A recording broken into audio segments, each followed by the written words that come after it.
to play.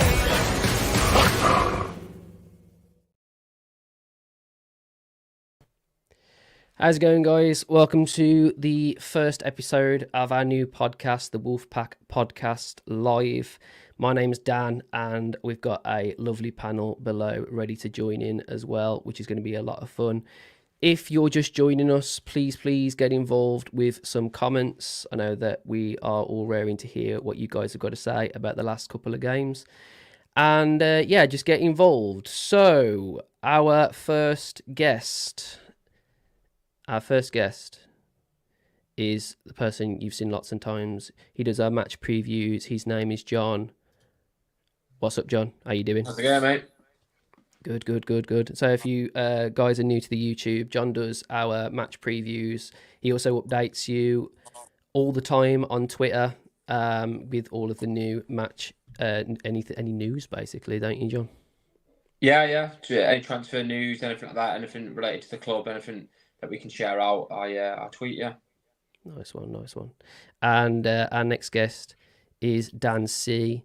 It's his debut. No pressure. He works hard with our Facebook group, if I'm right, Dan. Is that correct? Very hard, yeah. Very hard. Lots of ban hammers. Yeah, I just get them out. That's all I do. Yeah, nice one. And joining us again is Kyle, who made his debut on the last video we did about VAR. How you doing, Kyle? You good? I'm good. How is everyone? All good? Sound, mate, sound. So yeah, he's a new member. He's doing some YouTube content as well, which is really awesome. So buzzing to have you on board, Kyle. Class, man. And last but not least, of course, we've got a special guest. Really glad to have him on board and everything. So yeah, this guy is named Steve Madeley. He's from The Athletic, which is a really good website that you can go all sports about, and it's amazing. I use it a lot for any news and stuff. It's a really good place to find all those cool things. How you doing, Steve? You good? I'm all right, yeah. All the better for that plug. Thank you very much. bit of nice things to say about you, mate. Good, nice one. Hope you're all good, everybody on the panel. This is the biggest panel we've done before. It's normally just me and John. So this is really awesome. Really appreciate you all being here, guys. Massive shout out to you all. We've got a big show ahead of us, so I won't talk too much. First of all, we've got a couple of games to talk about. Since me and John did the last show, we obviously have two games to talk about. The first of which is probably the worst of the two. And that game is, of course, the Bournemouth game, not the Luton game. The Bournemouth game. Obviously, awful first half for Wolves. But you've heard me talk about it loads on my match review. So I will hand it over to John. What did you think about the Bournemouth game, mate? I think it's probably one of our worst performances. I just think we didn't really get out of first or second gear. We just didn't really move the ball around well. We had a lot of players that I didn't think were in the best positions. I just thought Bournemouth are in a part of their season now where they've got players coming back from injury, and they are really moving the ball around well. They're attacking well. And I think we just played them really at a really bad time. And obviously, we still had a lot of players missing. And obviously, we've got Cunha back now and Hwang, and obviously we're in a better position. But back then at Bournemouth, we were still missing some key players. And I just thought, but Bournemouth deserved it. Obviously, we're going to talk a lot about VAR, and it was a terrible decision to disallow the goal. And as a fan watching it, it was heartbreaking. But I think Bournemouth deserved to win, and I think any Wolves fan really looking at the game probably thought the same. I think there were some changes there that Gary O'Neill did that we've seen obviously change for the Luton game, but some changes that we saw in the Bournemouth game that just didn't really work. And I think playing players like playing some players in different positions, players that aren't normally meant to be attacking players in that kind of position just doesn't work. And yeah, it was a disappointing game for me. And it was one of those games I came away from, and I was devastated for days. It was one of those games really out of the two that we're going to talk about. Really, we should be doing better really at home.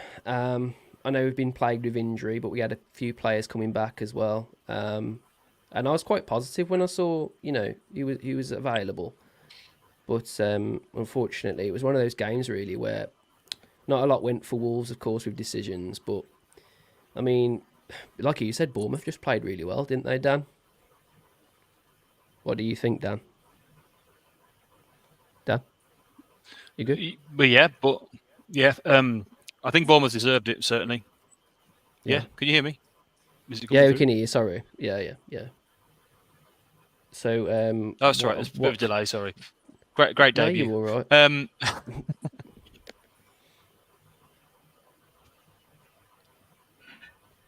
I didn't know there'd be a delay.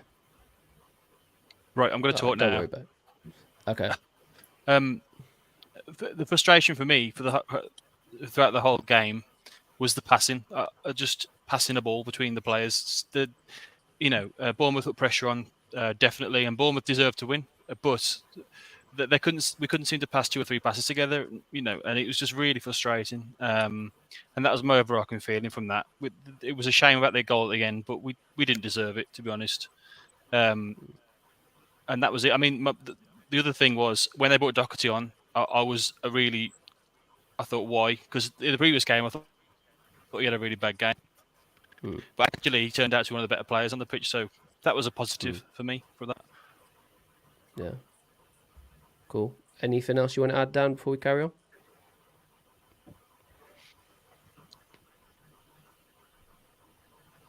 It's quite a hefty delay, isn't it? Like...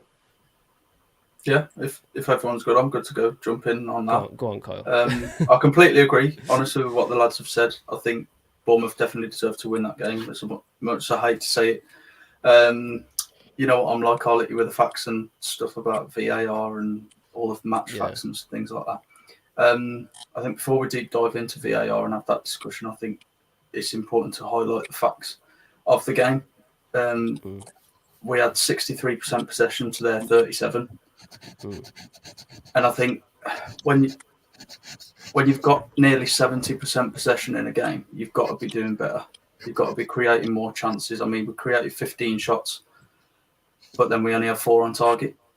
So it just goes to show that, the class up front, we are still lacking that. And I think in the summer, we are definitely needing to push for a number 9 or someone who's going to create something more from maybe the midfield or maybe even in a centre attacking midfield role. 535 passes to their 304. But I completely agree with Dan. It seemed watching it like you couldn't string 3 or 4 passes together. Yeah. And I think when you outline it and we are the dominant team in possession, we've got to be doing more with it. It was the first time I believe we'd seen the 4-1-4-1 formation this season. Obviously, we normally play a 3 at the back or adapting that into a back 5. But yeah, I think we should have done a lot better in possession. We should have created more up front. Maybe took our chance a little bit better. Their Semenyo goal, I think it's sloppy and it's bobbled around and he's just poked it in. To lucky deflection into the path of him off Kilman. But yeah, it's a hard one. It's a tough one to take as a Wolves fan. I think it is what it is. You have them games, but Gary O'Neill has come out and said it was the worst performance of the season, and I have to agree with him. Yeah. I think it was just one of them really where I think we all expected a little bit more with the players coming back. And in that first half, I mean, you didn't really see anything. I think we played better in the second, of course, to create the chance that was disallowed and what have you. But it's just a frustrating half of football for Wolves. And ultimately, I think it left us with a massive mountain to climb. Just conceding, really. Just didn't look like there was a player out there that really could take the game by the scruff of the neck. It's difficult. Yeah. What about you, Steve? What did you think about the Bournemouth game? I agree with what the guys have already said about in possession. That was really frustrating that Wolves couldn't string enough passes together. I think making the run-in against teams like Bournemouth at home is still probably the biggest box that Gary O'Neill's Wolves have to tick. Don't imagine that kind of game when they do have a lot of the ball. But I think also that there was something, I don't know what you guys thought, but watching from the stands, there was something to me that was even more basic than that. They just, too many players just looked knackered. I thought in that first half they just couldn't get close enough to Bournemouth. So when Bournemouth did have some good possession, they were just able to just ping it around at will. And I think you have to give credit to Bournemouth. I actually thought they were really good in that first half. But definitely. But to a certain degree, Wolves just allowed them to be good. They just appear to have no energy, which I guess we shouldn't be surprised about, given the number of minutes that a lot of those players have played. And yet, it's the first time we've really seen that from the start of a game. So it did take me slightly by surprise. Yeah, like you say, there were a lot of players out, like, off pace. Players normally that cover every blade of grass just felt like they couldn't give that extra bit. Yeah, well, it was João Gomez, who's obviously a lot of his game is built around energy and athleticism. Just didn't seem to have any of that night. Tommy Doyle, who in a different kind of way, kind of rats around and picks up a lot of loose balls and a lot of ball recoveries. Didn't have the energy for that night.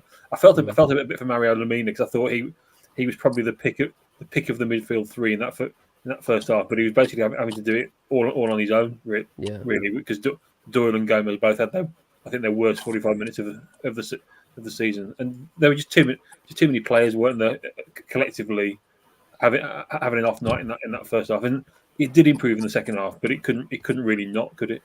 No. Well, that's the thing, isn't it? Like, it comes to something where the game sort of came to light, and you saw sort of Wolves fighting back when we made substitutions, didn't we? Because as soon as we started to make some substitutions, and you saw these tired legs come off, and you saw like the likes of Boubacar come on, who hasn't had much game time and whatever, just sort of took it to Bournemouth and sort of gave us something that was missing. And I think that's why he's got a lot more game time since, really. What are your opinions on Boubacar Traoré at the moment, Steve?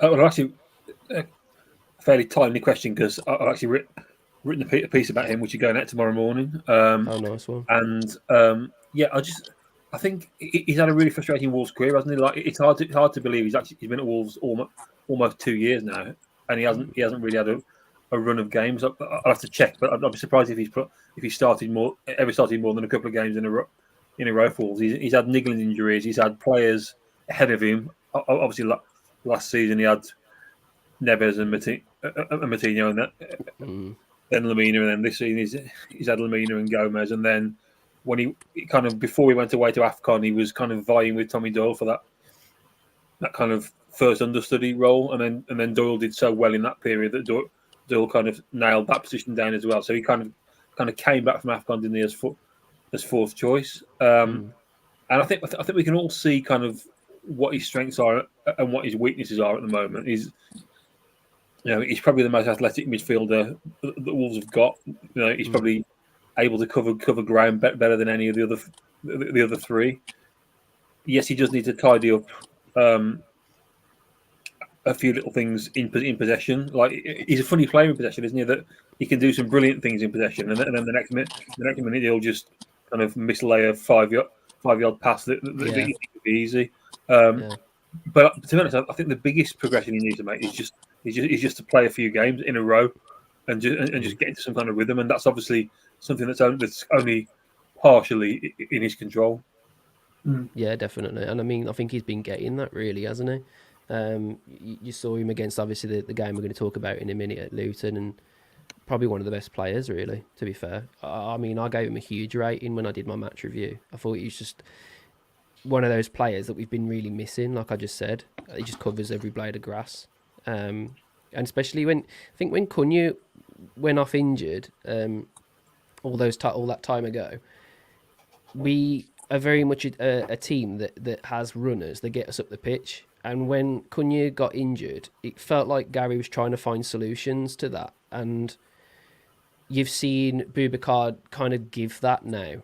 And it kind of makes you think maybe he should have played a little bit more. What do you think about that? Do you think he should have got a little bit more game time before? Is that one to me? Sorry. Anyone, you put your hand up if you want to talk. By the way, I don't want to just like it's not the Dan show. Yeah, Kyle, what you think? No, completely agree again with what Steve was saying. I think Traoré has come in. He has had a really frustrating Wolves career. But yeah, definitely needs to play some more games because I think he's earned the right now to play those games as well. I think coming on against Bournemouth, to Ander Traoré as well. When Doc came on, like Dan said, they did change the game for us. It was just a shame it was a bit too late. But again, that's how we got our goal, and unfortunately, it was disallowed. But I think Traoré, as the talking point, I think he more than deserved that 90 minutes he got against Luton because he did come on and make a hell of an impact. And like you say, they did look tired in that midfield, and I think it is important to change it up because in the midfield you probably run the most. You know what I mean? You're going forwards, you're going backwards, you're going wide. And you are the focal point of creation and defence. So, yeah, I think it is really important that we change it up and keep as many people fresh in there as possible. But, yeah, Traoré definitely deserves to be on the pitch against Luton and fair play, what a performance it was again. Yeah. I know you wanted to touch on that VAR decision, by the way. John, have you got something to say? Sorry, before we. I was just going to add on that and just say, he's just when you watch him, he's a proper Rolls Royce of a player. He's got a proper engine. And you can tell he really plays for the badge. He don't stop running. He gives it his all, and you can just tell he really wanted this opportunity. You think about what Steve said. He's been at the club for 2 years, hardly had many chances.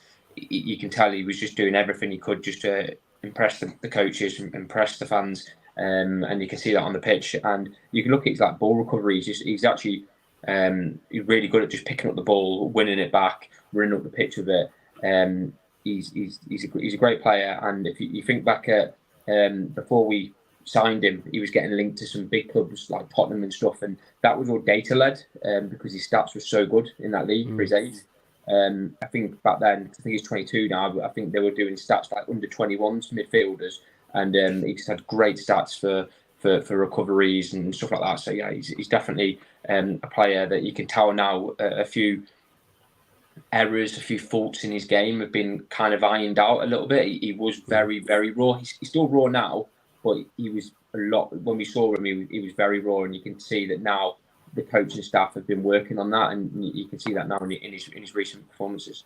I think we did a piece about him at the time that he signed, and like you say, it was very much kind of the initial approach was very, very much data led, and I think I'll have to look it up, but I think he was statistically the best kind of presser of a ball under the age of 21 in France, apart from Tchouaméni, who obviously then moved on to Real Madrid and has played in various positions for them since. But he was obviously kind of regarded as a bit of a kind of pressing machine almost in France, but he also had a habit of pinging in the old long range goal as well, which we've seen one for Wolves already. Yeah.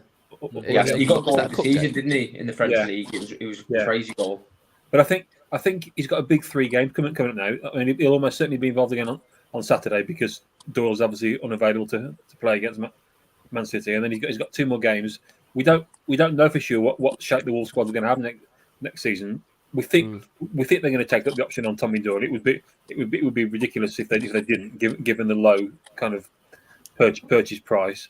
But then you've also got João Gomez, who's had such a good season. Who knows if clubs are going to come in and try to take him away in the summer? Yeah. So Wolves might have to do a little bit of work in reshaping that midfield department next season. And Traoré has obviously got a chance now to put himself in the frame and say, "Hang on, I'm a starter for next season." Yeah, I agree. Yeah, I think we talked about Traoré a lot there, but I'll be honest, I'm glad we did because I feel like, when a player shows you really what you've kind of been missing, I think it bears repeating, doesn't it? You know what I mean? Nice one. Anything else you want to add for the Bournemouth game? I know obviously there was that goal that was disallowed, and I know it ran all over social media. Like, should it have been disallowed and all this, that, and the other? But what do you think about that, John? I just think it's crazy, and I think it's bad when you look back at the highlights a few hours after the game on YouTube, Premier League highlights, and you just see so many neutral fans that are saying, "Oh my God, Wolves again! How has that goal not been given?" Well, I mean, that's when that's when it really hits home that really disgusting decision has been made. I just thought it was really petty because it's the kind of thing that you see happen in other games all the time, and the goal gets given, but it just is. I'm not saying it's against Wolves as in it's corruption or an agenda against us, but it just seems that it's the consistency with VAR. It's the fact that you can see that happen to us and the goal not go ahead, but then you can see it happen a week later to a different team and they don't even pick up on it. Or you see Morgan Gibbs White in the Nottingham Forest game tackle Semedo, push Semedo around and everything, and they didn't even look at that, and the goal stands. But then when it happens to us, do you know what I mean? So it's just the consistency that really annoys me, and it's not just us; it happens to other teams. We've seen that, but it's just you can be here all night talking about it. It's just oh yeah, for sure. Very frustrating. In general, though, that goal, it's like you said, like you look at it. When it first happened, and I struggled to see what was going on. I really struggled to see how it was even, thought about being disallowed. I know, Kyle, you've done a load of stuff about VAR at the moment on the channel. Yeah. I know you mentioned obviously what you thought of it, but it'd be cool to tell Steve like what you thought, based on the facts that you're figuring out. Yeah, for me, I know VAR, they have to check any goal because that's what it's there for. We pushed on that when we did the facts about VAR. But the main thing is for me is if they are checking it, why is the advantage not given to Wolves after that initial contact from Kluivert was on Cunha? So if they're checking that, Kluivert's gone into the back of Cunha and then Cunha's kind of like swung his arm back. And we don't even know if he's caught him or not. It kind of looks a little bit like he did or didn't. We've seen replays and stuff that he has and things like that. But for me, the advantage has got to be given to Wolves there because Kluivert's gone into the back of Cunha. Then you play the advantage. Then both players carry on the field of play.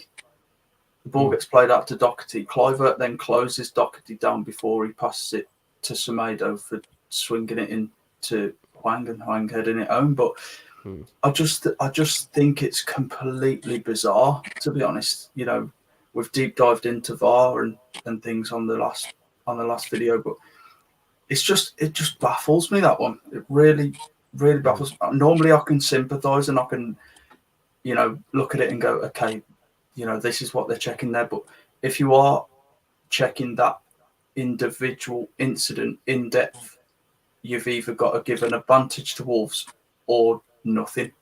And if you are giving the advantage to Wolves or you are going to caution a player, go back and caution them both because, Cunha came out with a booking, Kluivert came out with nothing. The issue for me on that one was kind of what Carl just hinted at, is what is VAR for? Because it might have been a foul. Mateus Cunha was interviewed after the game, and even he said it might have been a foul. And if the referee sees it in real time and gives it, I haven't really got a major problem with it. But it might have been a foul, and we're told that VAR is there to overturn clear and obvious errors. There's no way you can argue that one was a clear and obvious error because it might have been a foul, it might not. It's one that the referee gives sometimes and doesn't give other times. It's a subjective call. So I don't, I felt for Stuart Atwell, who'd obviously had a horrible weekend a few days before, He's obviously under the spotlight, and he gets sent to the screen by his mate in Stockley Park for that one. And once you get sent to the screen, you're almost then in a horrible position where you've either got to tell your colleague that he's got it wrong, having watched 10 replays of it. So you're almost kind of duty bound to go with what the VAR says and disallow the goal, and then you're the one who gets stick from 30,000 fans while the guy sits in the studio 100 miles away and gets none of that. So I did feel for him because I thought, apart from that incident, I thought he had a pretty good game in the kind of intense spotlight that Forest had created a few days before, really unfairly. I thought. Yeah, I'm gonna agree with you again there, Stephen. I think you've just highlighted some key facts again from our last video that I don't mind brushing up on, Dan, if you're happy with that. Yeah, go for it. Again, the question of what VAR is actually used for. VAR is actually only used for 4 things. It's whether to give a goal or not. A red card, that's direct, so not a second yellow. Can anyone remember the others? It's misidentifying a player. Misidentification, yeah. And what was the last one now? I can't remember. Oh, penalty. Sorry. The penalty. Penalty or no penalty. But yeah, they're the only 4 things that VAR's for, and they have to check those 4 things. Now, again, if you are checking those 4 things, check them, but make the right decision, because when you're communicating to the referee, the people at Stockley Park can only recommend the referee to go and have a look at VAR. It's the referee on field who has to make the final decision on any decision that goes ahead. So I think referees need a little bit more of a backbone now to say, actually, you have checked it 10 times, but you are wrong. I'd love that, man. I'd love that. It's needed, and I think this is why our football, as we knew it, is now getting ruined by these things, because everyone's going, okay, yeah, I think VAR might be right. There's no might be about it. You're either right or you're wrong. If it's a clear and obvious, as the law states, if it's a clear and obvious error, then overturn it. If it's not clear and it's not obvious, don't bother. Get on with the game. Yeah. Because it's just this is where I'm not a fan of the referees being sent to the screen, and I know a lot of people have the opposite view and say that they should be sent to the screen more. But to me, that's almost counterintuitive as to what VAR is supposed to be there for. If it's a clear and obvious error, then the VAR should just have the courage of his convictions and say disallow the goal or give the goal. And if it's not clear and obvious error, then it shouldn't. The decision should just stand on field. I don't see why the on-field official should really ever get sent to the screen, because it just kind of, the VAR is there to do a straightforward job in some respects. Is it clear and obvious error? If it is, say so, make the decision, and if it's not, let the on-field decision stand. You were saying, weren't you, Dan, on the live we just did? You were saying, like, if they are spending so long looking at it, how obvious can it be? And I think you're exactly right, mate. I've got a video of him looking at the monitor for that particular decision, and I just feel like the back of his head, he's just going, I can't see it, guys. You know what I mean? I think he's just going, what are we looking at here? And if he's thinking that, like, why disallow a goal? Like, at the end of the day, it's an entertainment sport. We're there to, we've paid our money to sit down and watch a football match, and you're taking goals away. Do you know what I mean? I was watching the mic'd up video that they've just released, and he turned around at one point. What's his name? What's his name? The bald guy. Howard Webb. His name now. That's it. Howard Webb turned around and was like, "We love goals," to Michael Owen, and I felt like, if you love goals so much, why are you so, like, I don't know, why are you trying to get rid of them? So, like, it feels like every game I watch, there's always a decision where a goal's disallowed. And fair play if there's, like, he's way offside, or there's something that goes back to VAR, and you're like, okay, fair play. But when it's these really tiny, subjective decisions, like you lot said, just leave it alone, man, and just let a goal stand. Because, none of the other team or any of their fans gave two shits about it. Do you know what I mean? And I think that's what annoyed me the most. I think Anyway, Steve hit the nail on the head when he said about counterintuitive. I think they're the exact words. Yeah, it is definitely. If you're looking at it too long, it is counterintuitive then. We know it can work though, because we've seen it like in the World Cup and other leagues. It's just genuine people in the UK and the Premier League that are doing it. We know it can work if you have the right people. So they need to make some changes in the summer, which I think they will do, and go from there. But I think it's something we'll be talking about in the future, because it's still going to be there. Yeah, so Ibrahim in the comments just said, "What do you think about Ait Nouri?" I'll start. He's absolutely awesome, and I don't want him to go anywhere. That's the thing. I don't want him to go anywhere because I don't see a replacement to his quality. Whereas like in other positions, I could probably go, okay, fair play. Like we could probably get someone in who's half decent. But how do you replace Ait Nouri this season? It's been quality, hasn't it? Playing in that more attacking role, I think, suits him down to the ground.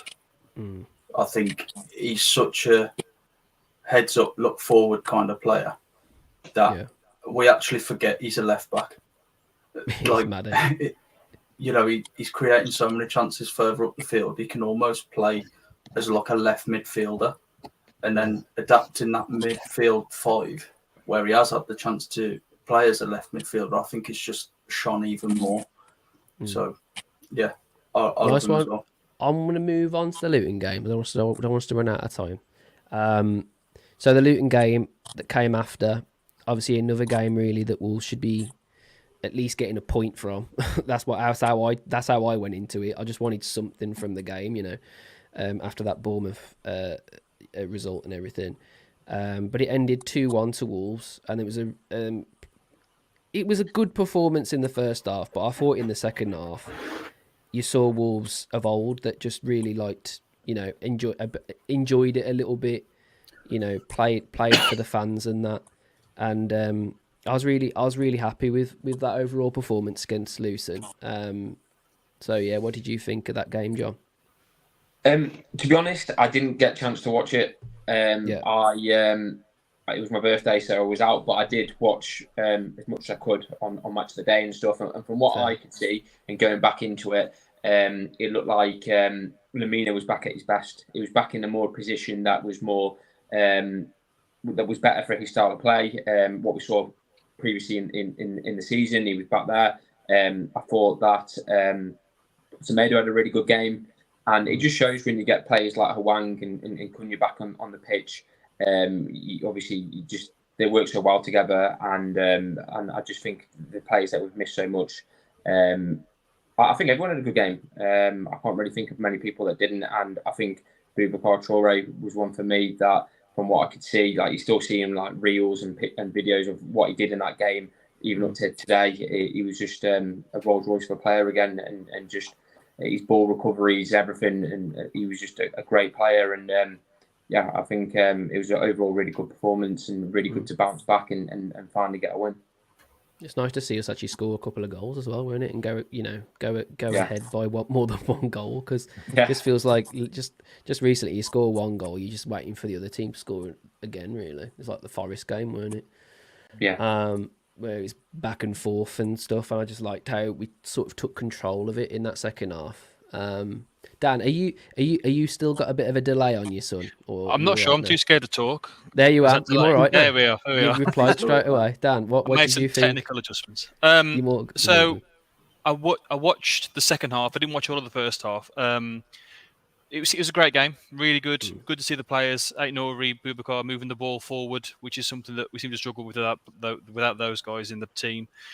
In previous matches, it's that link between the midfield and the attackers, which we've been lacking, I think. But I think in the second half, we kind of, as you said, Wolves of old, it just felt like we couldn't put the game away.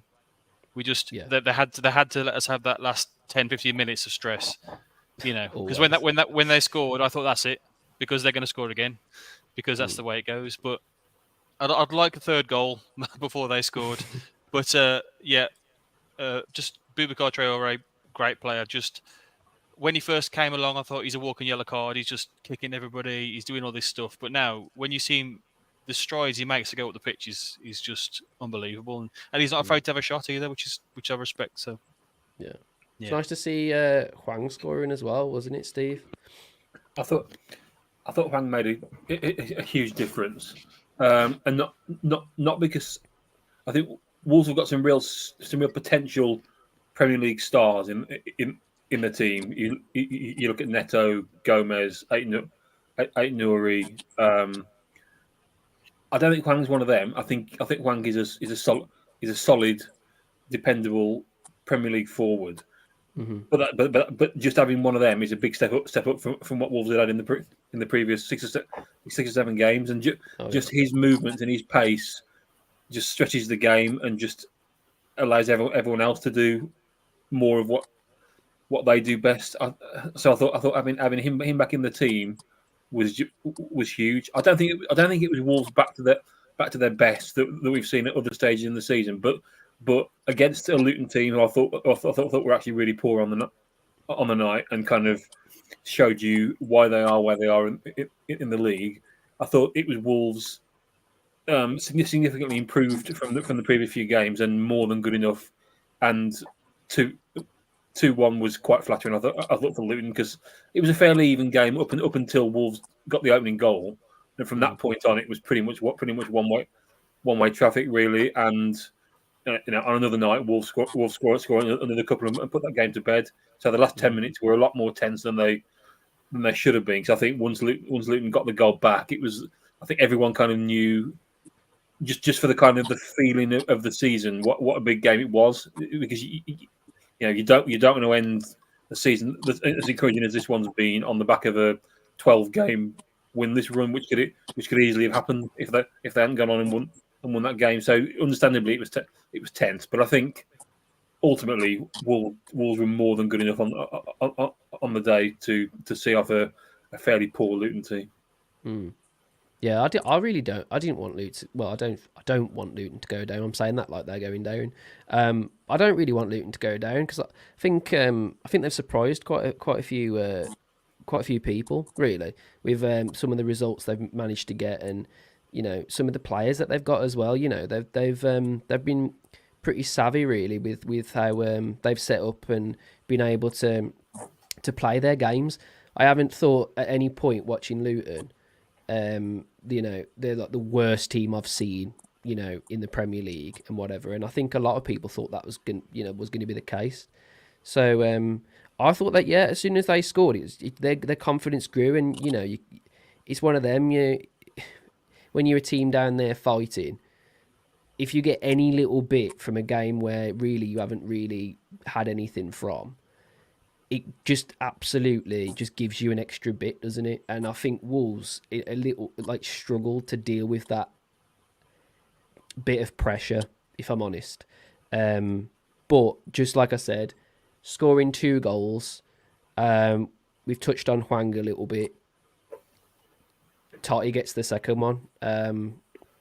Kyle, what are you thinking about that? Yeah, goal? so I've made a few notes as I usually do. I think the whole set piece was lovely. Yeah. I think it's definitely come from the training ground, and it was all in all a really well worked corner. I think the way he arcs his run and he uses his strength and his power to get himself into the position to give himself what is essentially a free header, I think is really clever and really smart movement from him. And the ball from Lemina's on an absolute place. He's hit it first time. He just knows where he's going to be. That's how you know it's come from the training ground, and they have been working on things like that behind the scenes. So, and I think from set pieces, we've always been threatening. With Kilman, who likes to pop up and use his power, and I think Totti is probably our biggest aerial threat in situations like that, because like we saw against Luton, he can get himself into those positions and come up with a goal, or at least a great chance. But yeah, brilliant, really, really, really well. Yeah, Can I just add on that? One thing I would say is that I think he goes proper under the radar, Totti. And there's some fans that always seem to get on his back, but he's actually a really solid player. And you think about how much we paid for him. From what I recall, it was around 900,000. The fact that he's now a Portuguese international, the fact that he may go to the Euros, for one, it's unbelievable business, because what would his price tag be if he has a good competition in the Euros? And then you think about it, most games he goes into the radar because he does what's required of him. He doesn't really have bad games. He doesn't really have, apart from Luton, unbelievable games, but he's just one of those solid players that comes in and does the job, and you never really hear too much about him, and that's the kind of players you want. A little bit like Steve was saying with Hwang. I don't know if he's going to be absolutely top up there with like Neto and Cunha, but he's a player that you can rely on every game to do a job. And maybe now and again he will have a fault, but the reason he's having a fault now and again is because if he was absolutely perfect, he wouldn't be playing for Wolves, and that's same with Hwang. He'll be playing for Champions League teams. But that's just what I wanted to say about Totti. I just think sometimes fans get on his back, and he's actually a really solid member of the squad. I love Totti's story as well. I love the fact he used to be a rugby player, and he didn't get into football till he was 13, 14 years old. And yeah, I just love it. I think special moments like that are what makes football enjoyable. You got kids who are playing since they're 2 and 3 years old, since they can walk, and they don't make it. And he's just coming, it's just natural. I'm a beast. I'm what. I think if I look back Steve. across the season, I think Arsenal away is the only game I can remember him struggling in, and he had a real hard time against Bukayo Saka that afternoon, which a lot of players do, because he's a bloody good player, isn't he? And but the fact that game stands out so much as kind of his one poor game probably says it all about his season. That I can't think of any others. And like you say, he's never one that stands out in the same way that Nori does, or Cunha does, or Neto does, or Gomez does. But he never stands out for good or bad reasons. He's just kind of a dependable, solid 6, 7 out of 10 every week, isn't he? Mm. Yeah. He's got good feet as well for a centre back. Because you watch that goal. We're always the first as a fan base to almost slag off Fosun for bad deals, because you're obviously seeing it with Fabio and Guedes and stuff. But what a signing and what a deal that was, and not many people really talk about it. You know what I mean? I don't know how much his value is going to be this time next year if he goes to the Euros.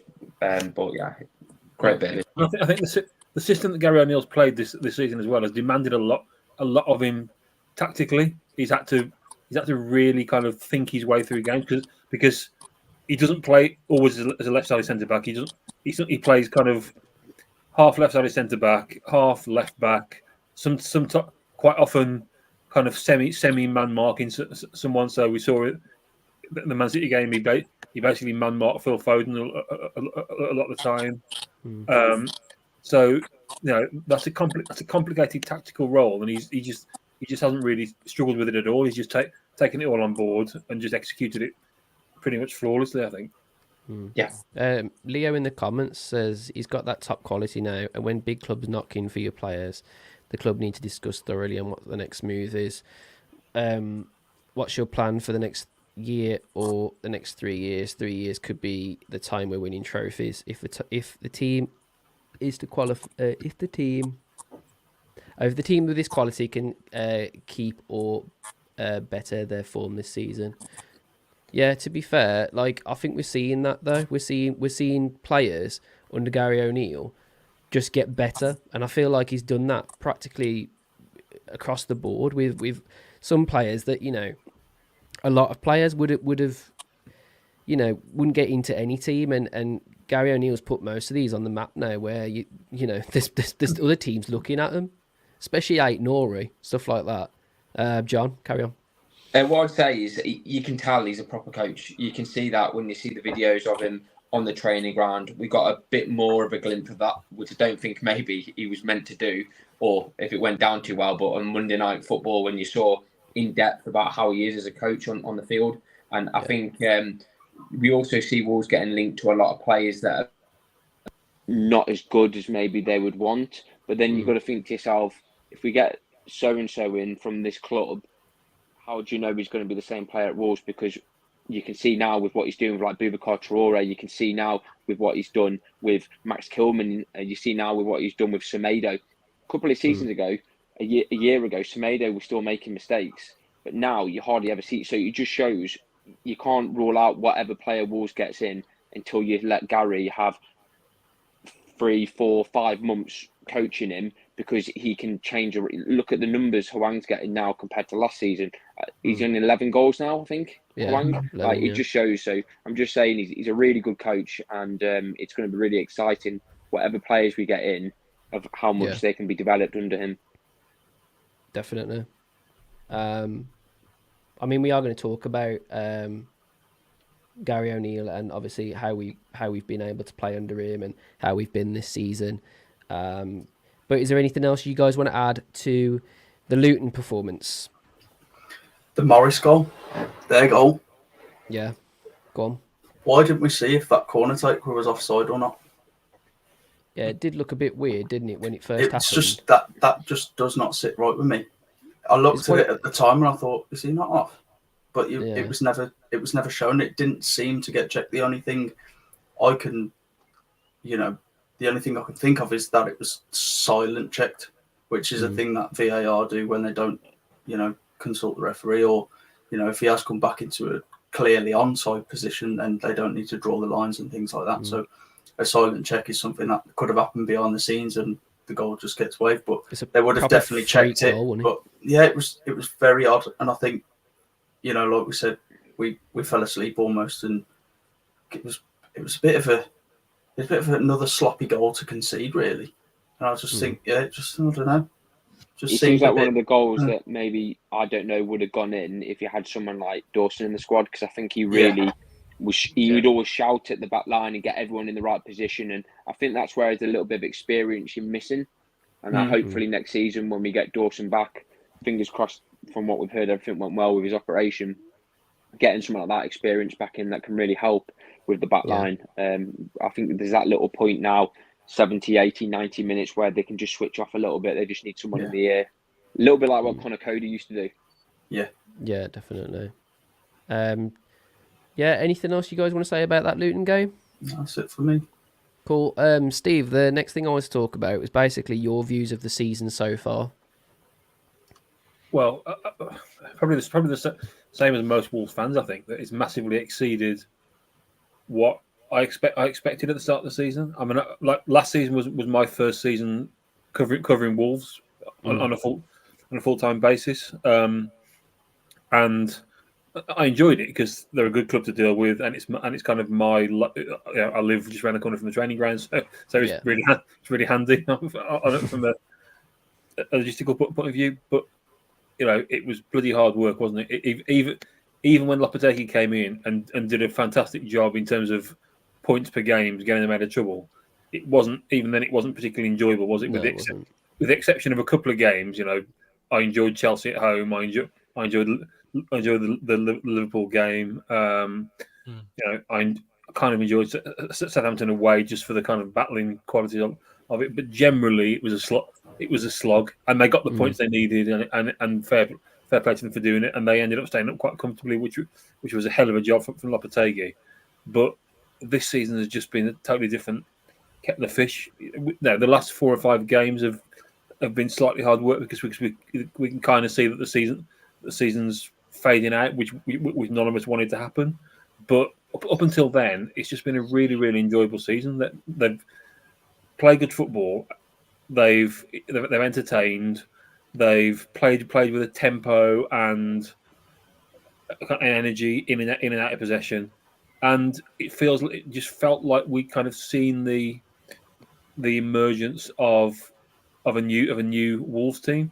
Like last season, I wasn't around to see like the Nuno glory days, which I'm sure you guys were. So, to me, it just felt like I was witnessing the kind of dying throes of a once great team last season, just trying to wring one last bit of energy out of them, which didn't really happen for a lot of the time. This season just felt kind of like new and exciting, and just really fun. And I hope now that they can just build on it this summer. We know it's going to be difficult again because we know that the days of Fosun injecting loads and loads of money are past. That's not going to happen again. So Wolves are going to have to sell in order to reinvest, and they're probably going to have to again break even at best this summer. But they're in a position where they've got the assets to do that. None of us want to see them sell kind of all of the crown jewels. So we don't want to see Neto and Gomez and Cunha and Aït-Nouri and Kilman all go in one summer. But I think we're all sensible enough to look at it and go, well, actually, they could probably sell a couple of those and bring in a lot of money and reinvest a chunk of it in hopefully some more good players and the recruitment since Matt Hobbs has taken over as sporting director and they've kind of relied less heavily on George Mendes has generally been good. They're going to get some wrong because when you're shopping in the kind of 8 to 18 million pound bracket, which they are, you're not going to get them all right because you just don't. But generally, it's been good. So I think that's a very long-winded way of saying I've really enjoyed this season, whereas I didn't particularly enjoy a lot about last season. Yeah, I think as well, it's just all of the things that led up to it as well, isn't it? Like all of the players going out. You got your Neves, your Jimenez, all these huge players for us left. And we've figured it out now that it's a good job they did because we'd have been in some financial issues. But it left a lot to be desired when you've got 4 games. You got 4 days until your first game. You're at United away, and you've just got your manager in, who everyone called a PE teacher because no one really knew more about him than the fact he kept Bournemouth up. Do you know what I mean? And to be able to take all of that criticism and just run with it. First game, Boscher, make United look terrible. Just absolutely run the midfield, and you just saw from the off really that Gary O'Neill's going to be one of these blokes who's just going to get the team, running for him, performing for him, and just doing as much as they can. I'm personally really excited to see what next season brings. Gary's now got a full summer after this season to work with his players, bring in players that he wants, rather than picking up the pieces from somebody who didn't do a great job. Yeah. I think Gary's a type of manager who knows what he wants. He gets that from the players, and I think we've seen it with the players that we've got already. They fit in Gary's system, and I think when we bring players in, he's not going to bring them in to coach them to fit the system. I think he's going to bring them in to automatically step into a role. So I think that's really important, especially, like Steve said, when we're shopping in the 18 to 18 million pound bracket. Yeah, Dan, I know we haven't had you on the podcast before, and obviously you do a lot of work on Facebook and that. So I actually want to know your views as well on the season. That'd be really cool to hear. I think last season was terrible, of course, as we said. But it seems that Gary O'Neill has given us an identity as a football team, whereas last season it was about just grinding out results, getting the odd good game, but generally it was just a grind last season. But this season, we're a counter-attacking team. We've got pace. There's things that you can identify a Wolves team by. I think that's really good. I think we've surprised a lot of people, including the fans, which is brilliant. Yeah, definitely. And it's nice to have a bit of grit in the team. Lamina and Gomez in midfield, a bit of grit, because last season the team was a bit too nice for me. All the players are very nice and smiley. It's nice to see us have a midfield as well in a way. It is, yeah. We had 2, really good players like Matinho and Neves, and then you after that you had like Dendoncker and like we never really had a midfield really like that you would rely on other than Neves absolutely playing out of his skin in the middle. And then just having those couple of good, strong midfielders has made us a solid team, hasn't it? It's given us a bit of a spine. It hasn't. Aït-Nouri is just pure entertainment, isn't he? He gets the ball and he's going around players. He's taking on 4 or 5 players, knocking it between the legs, spinning around. It's brilliant. It gets the crowd up, isn't it? It's exactly what you want to see as a football fan. Yeah, I like how he's given a lot of the players freedom as well, John. Yeah, Yeah, I think sometimes things just run the natural course, don't they? And I think that great Nuno team probably should have been disbanded 18 months sooner, ideally, because I think we've seen now that you need a club in Wolves' position who aren't going to be among the biggest spenders in the league. You need to have a core group of players who are on the way up in their career, who are striving to get somewhere, rather than a group of players who've kind of reached their peak and are on the way down. And that group of players, as great as they were, the Neves, Jimenez, Moutinho, that group had subconsciously, they know that they've achieved the best they're going to ever achieve with Wolves. So yeah, what is the motivation apart from personal pride, which I'm sure they all had?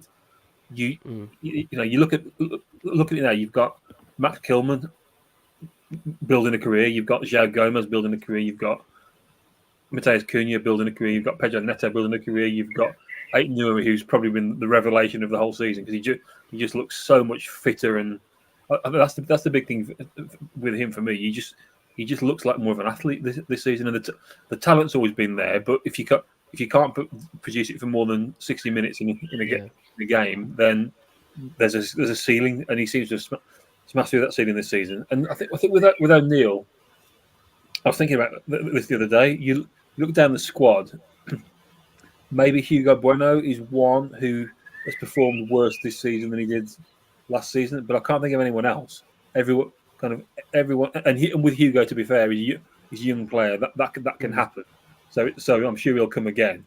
Everyone else, I would say, almost to a man, has been better this season than they were previously, which is testament to Gary O'Neill chiefly, but also I just think it's just a product of just having that culture of players with something to strive for, which probably wasn't there last season through no real fault of any individual. It's just that kind of cycle at Wolves had run its course and had probably been allowed to go on for 12, 18 months too long. Yeah. Steve, just a quick one on that. Do you think Hugo Bueno may be feeling a lot of the pressure because of Ait-Nouri playing so well this season? I think Ait-Nouri has been a factor in it, but I think it's probably the other way around. He hasn't really had a chance to have a run of games, has he? And he had that couple of little injuries at the start of the season. I think what they do with him next season is going to be really interesting because he's at the stage in his career where he needs to be playing games. So I think Wolves need to make a call. First of all, I guess it will depend on what happens with Ait-Nouri in the summer. Is Ait-Nouri there next season? If Ait-Nouri is there next season and they don't see Bueno playing regular games, maybe they need to get him out for a season on loan to play regularly somewhere, and then whether it's Aaron Cresswell who they've been linked with or someone else, you can go out and get someone who's kind of almost better suited to be the understudy at left back, and for the long term development of Hugo Bueno, which obviously benefits Wolves. I just think he needs to be playing games. And if it's not for Wolves, it needs to be for someone else. Yeah, definitely. Yeah. Sound. Sorry, we've gone over a little bit of time, but I think we've just got a bit of time just left. John, if you want to ask Steve some questions that you've got for him, if that's cool. Yeah, no problem. Cheers. So questions, and then maybe if I do like quick fire. So one of the questions, and if I just go through names of players, and it'd just be your general opinion about what you think may happen. But what do you think is the plan with the current loanees? So I'll say some names of people that are loaned out, and you say whether you think they'll be a part of the squad next season, or if they'll be sold or re-loaned out.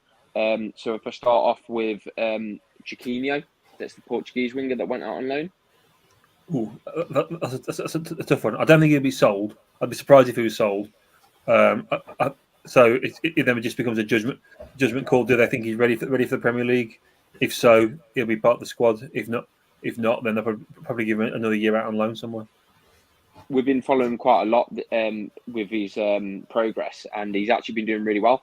He's been winning quite a lot of Man of the Match awards. He's actually been awarded. They have a similar thing to what we have in the Premier League, where they have like Team of the Week that I know Alan Shearer does, but they do it out there for the Portuguese, and he always seems to get picked as one of the top wingers. So yeah, I think he's definitely a player that I think maybe Gary might personally. I think he might want to have a look at in the summer. Yeah, but I think so we definitely. I think if you look at the makeup of if Wolves are going to carry on playing with the front three, you ideally you want 5 or 6 options for those positions, don't you? So yeah, if we assume it's a big assumption, but if we assume Neto goes and the rest of the current ones stay, so you've got Cunha, Hwang, Sarabia still there. I've probably forgotten someone. I'm not sure. Not sure I have really. You've got Bellegarde, but he's not really a winger. He's not. So there's 3. So you bring it. You're probably going to want to bring in a number 9 or maybe even 2, proper number 9. So Hwang doesn't always have to play there. But then you could easily see someone like Chiquinho coming in as almost like that 5th or 6th option off the. Initially off the bench, and then if he does well, then obviously he gets a few starts. Definitely. Okay, so the next one's Daniel Podence. That's at Olympiacos. I don't see him being back at Wolves next season. So I think the preference would be to sell him, and if they can't find a suitable deal to sell him, then I think they'll loan him out again. Because there was, I know some journalists were saying that there was an option to buy, and then I know some journalists were saying there isn't. Do you know if there is an option to buy there, or if there's kind of like a gentleman's agreement? My information is that there isn't an option to buy. If Olympiacos wanted to buy him, which I think they probably will, then there'll have to be a negotiation. But I think I'm told that he's happy out there. They're happy with him. Wolves would be happy to sell him. So there's obviously a willingness there from all 3 parties to do a deal. It would be, but it would be a case of obviously finding the right numbers. Okay. Next one is Yersin Mosquera, who I think probably out of all of them is probably doing the best on loan. Yeah, it's a difficult one because I think Wolves see him as part of their squad for next season. But I think maybe he'll need a bit of committing to that. He's obviously become used to playing regularly in a good league in the last few months, and he's probably going to be a little bit reluctant, understandably so, to come back to Wolves and suddenly be 5th choice centre half in it, which he might well be. Behind Dawson, Bueno, Kilman, Totti. He's probably going to be number 5, isn't he? So I think Wolves would like him to be that 5th choice because it would save them having to go out and spend money and bringing in someone else. But obviously, you don't want someone around who's unhappy about not playing. So there's obviously some conversations going to have to happen there. It's interesting as well with him. He seems to be playing quite a lot as a fullback as well. I don't know if you've seen, but I don't know. I think it's more of a right side. I think he's more of he plays as a right back. I couldn't see where it was, but he definitely had quite a few appearances. But he always seems to get really good ratings from people there and from the fans. So and he scored the previous game and got a really a high review. So let's move on to the next one. Fabio Silva. I don't see him playing for Wolves next season. I think he had his chance at the start of the season, didn't really take it. I think that almost needed to happen because there was still a contingent of Wolves fans at the start of the season who thought he might be the answer to their number 9 prayers, and I think it was almost like he did enough in those few games to prove to most of those that he wasn't.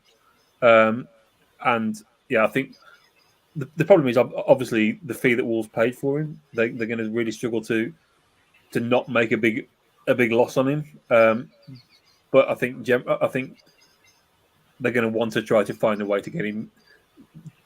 When I say get him out of the club, I don't mean that in a nasty way, but it's just best for all parties, isn't it? If he moves on, it's just finding the right financial deal for that to happen, I think. Okay, there's obviously loads more loanies, but I'll just end it with one more. Jonah Hoover. I think he'll. I don't think he'll be playing for Wolves next season. I think he's done some good things for Stoke, but speaking to people who I know who watch Stoke a lot, they say that the old issues are still there a little bit. That he looks really good going forward, but gets exposed defensively. And if you if you're getting exposed defensively in the Championship, you're going to get exposed even more in the Premier League. So I think if Wolves can get the right deal, they probably sell him, and if they can't, they'll probably loan him out again. Okay. So we're going to move on to a different question now. This is one that came through from one of the fans. So obviously, if you think about the last summer transfer window, obviously we were waiting for players to be sold so we can generate money. And we bought 2 free agents in, Matt Doherty and King, the goalkeeper. Do you think whilst we're waiting for money to come in, do you think we'll also look into the free agent market? I know we've been quite heavily linked with Chai Adams at Southampton. I know the Telegraph, I think it was one of John Percy's pals there, he did an article to say that Wolves were favourites. Do you think they'll go in for free agents? I know we've been linked to a few different free agents as well, all around the world. I think you'd be daft not to, wouldn't you? To at least look at the free agent market, because there are some good with the way football finances work now. There are some good players out there who the fact that they're free agents doesn't reflect on their ability as a player always. So I'm sure Wolves will look in that market. It's just, but again, it'll come down to whether any of the players in that market are available in a position that Wolves need to fill. And have you, in regards to, obviously there's loads of different names, but Adams keeps on coming up. Do you think that is someone that they've got a real strong interest in? Have you heard anything about him? Well, when it broke down last summer, I was told that would probably be the end of it. That they probably move on to other targets. But since then, there've been a few kind of indications that maybe they are still in for him. And like we said, you're gonna have to have a contingent of forwards, aren't you? Because this season that's obviously been a weakness. They've been found out a little bit. So I'm sure if they could do the deal at the right price on a free transfer, then he's one that they would still look at. But I don't think Wolves fans should get carried away with thinking, he's going to be our first choice number 9 next season. He may be a player that they'd like to add to the squad as an option. Do you think this isn't a question? This is just one whilst we're on this. But do you think being linked to Adams, who's a Premier League player, do you think maybe they will look into more Premier League experience signings, like when we signed Dawson and when we signed Lamina, who was previously at Fulham, or do you think it'll be a bit of a mixture and they'll be looking for young talent across the world, but they'll get the odd few Premier League players? I think it'll be exactly that. I think they'll look everywhere because money. Yeah, it's going to be I think it's going to be an easier summer than last summer because you're not going to have the FFP millstone hanging around your neck, but there's still not going to be loads of money to throw around. So they're going to have to box clever. So they're going to be looking in all the places that they always look, or they have looked in the last couple of windows. South America is going to be a big market for them. The kind of the lower ranks of the European League. So places where they got Boubacar Traoré from and Jean-Michel Bellegarde from, they'll be looking there. But I'm sure that they'll be looking at Premier League experience, but I'm not sure it's going to be like their main priority. Okay. So if I look back at, this is another question that someone asked. So if we look back at not the summer, the last summer, but the summer before, I think it was 2022.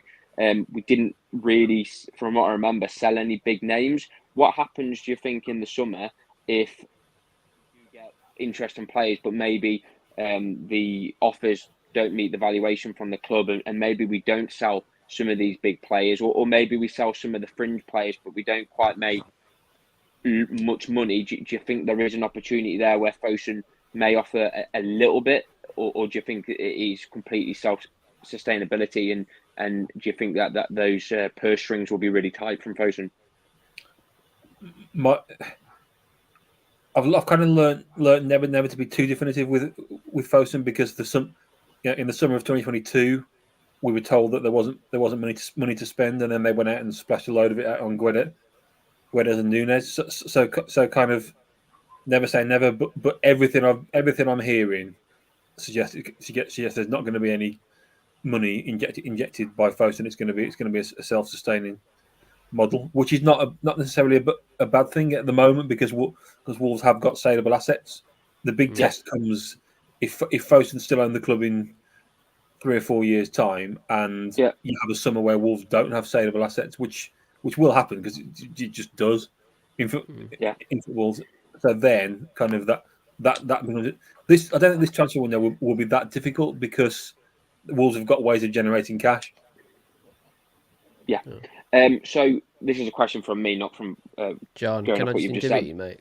Can I just interview? Just one more, if that's okay. So just going slightly over Steve's time. So if he's right, just one more, Steve. Is that cool? Yeah. I've got another 5 minutes. So yeah, that's legend. Thank you, mate. Thank you. Go on. Sorry, John. I didn't see the clock. So obviously in January we didn't have any money to spend, but certain reports and journalists are saying now that there was a little bit of money to spend, and obviously we're going to be finishing in a better position, we hope, that they were predicting. I think Wolves predicted a 17th place finish, and obviously there's chances that we could even finish 10th, potentially more likely 11th or 12th or maybe even 13th. So that's going to generate more money. Are we going to go straight into the summer, do you think, on a zero sell straight away, or is there a little bit, do you think, already in the kitty from what we've sold already, wages saved in the summer? Do you think we're going to go straight in and being able to spend a little bit because the money's all there because it's self-sustainability and we've made a little bit already? Yeah, I think there'll be a bit more headroom. I mean, that you just quoted, the forecast for the 3-year PSR cycle that ends at the end of this season was that Wolves were going to have, I think, off the top of my head, £4.3 million headroom on PSR. But like you say, that was based on 17th place finish and on a certain number of live TV games. And so they're going to get more merit in terms of merit payments because they're going to finish higher than the 17th.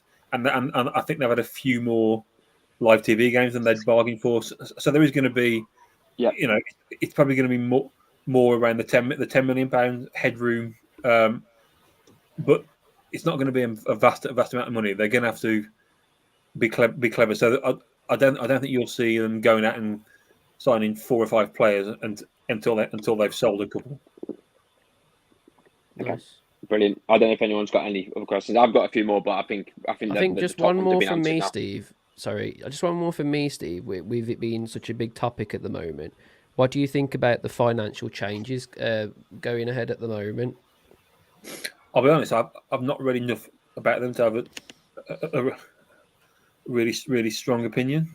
I think whatever kind of PSR, FFP, whatever you want to call it, regime you have in place, people are always going to question it because there is no perfect solution. Like what's in place at the moment clearly does enable the bigger clubs to maintain that status and stay as the biggest clubs. But then you've got to have. I firmly believe you've got to have something because you can't have leave clubs open to owners who might come in and say, oh yeah, we'll bankroll you, and then you sign players on massive money for 5-year contracts, and 2 years into that those owners actually say, actually no, we're not going to bankroll you. So you have to have some rules, I think, just for the good of, to make sure that all these clubs survive, that somehow tethers the clubs to the income that they're bringing in. So if these wealthy owners do suddenly jump ship, the club is not far off self-sustainable. So like I've not read into the new rules in any great detail, but I just think whatever regime you put in place, it's not going to be perfect. I've heard that it's something to do with more about revenue. So sort of like it's an anchoring system, isn't it? That's kind of, it links everyone in the league somehow to the income of the lowest placed club. But I'm not. But that I don't know kind of the details beyond that. All right, thanks, Steve. That's all from us. If you want to get off, Steve, really appreciate you being here, mate. Obviously, spending your time in that. And yeah, obviously you're do your work over at the Athletic and everything. So please go over there and see his work, because he's a hardworking dude. He says all the things that you need to hear. So really appreciate that, Steve. No problem. Thank you, Steve. Nice Cheers, one, mate. Steve. And Thank did you say your article's coming out tomorrow, Steve, about Boubacar? Yeah. So Cool, look nice out for that one. And have a good summer, everyone. Cheers. Thanks very much, mate. Thanks, Steve. Thank you. All the best. Thank you. All right, guys, nice one. So I've heard a bit there from Steve. To be fair, obviously that new financial thing that's come out, I've only just been sort of looking at that as well, and it is very strange in a way, because you look at the teams that have said that they want nothing to do with it, and they are very much the top revenue teams. So have we got any more on that, or is it still just the three? Is it still just Man United, Man City, and Villa? it's them three, and then Chelsea didn't just say anything. Yeah. But from what I've heard, go on, John. if we go off last season, because I don't think obviously the figures from this season have been released yet, but if we look at last season and Southampton, that were the lowest, their revenue was 100 million. So we times that by 5, which is 500 million. And then you think that you've got teams like Manchester United that can actually generate, they generate 1 billion, so that they can only spend 500 million of that. And obviously that's going to include player wages, and Man United and Manchester City, it's around £250 million a year wages they pay. So it leaves them with a buffer of around £250 million in a transfer window. And if you think about that, if you think about Chelsea, for Chelsea, that was like 3 players. So do you know what I mean? So it does actually work. Like, obviously, to spend over 250 million, it is crazy, but obviously these big clubs can do it. I don't know how much Chelsea spent in January last year when they bought all those players, and in the summer, but I think it was nearly 1 billion, wasn't it? Yeah, it was. And it was on rubbish as well, really, when you look back. Yeah. Players that Gomez and Lamina would destroy. I know, it's mad, isn't it? Is it Brutus? Brutus Gold 76 said, appreciate what Fosun have done for us, but can they take us forward, and can we trust them? Dancy, I haven't heard from you very much, mate. I want to hear your side on Fosun. I'm quite guy. Now, this might be an unpopular opinion, but I think I've got to be known for something. It's probably that.